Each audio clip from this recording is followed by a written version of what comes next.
October 31న Sardar Vallabhbhai Patel 151వ జయంతిని ఘనంగా నిర్వహించనున్నట్లు మంత్రి సత్యకుమార్ యాదవ్ తెలిపారు.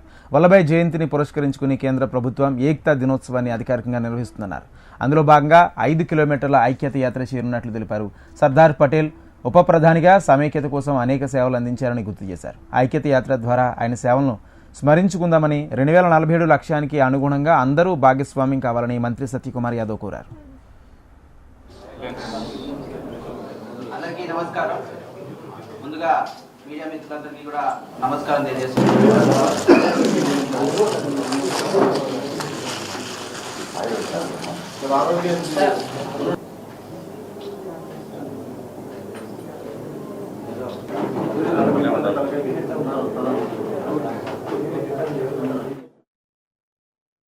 భారతరత్న న్యాయ కోవిదుడు రాజనీతిజ్ఞుడు అయిన సర్దార్ వల్లభాయ్ పటేల్ గారి 150వ జయంతి. ఆ సందర్భంగా కొన్ని సంవత్సరాలుగా మనం ఆ రోజుని ఏకతా దివస్ గా ఐక్యతా దినంగా జరుపుకుంటూ ఉన్నాం. అయితే ఈసారి 150వ జయంతి కావడం వల్ల ఈ కార్యక్రమాన్ని అధికారికంగా కేంద్ర యువజన క్రీడా శాఖ అధికారికంగా నిర్వహిస్తా ఉంది.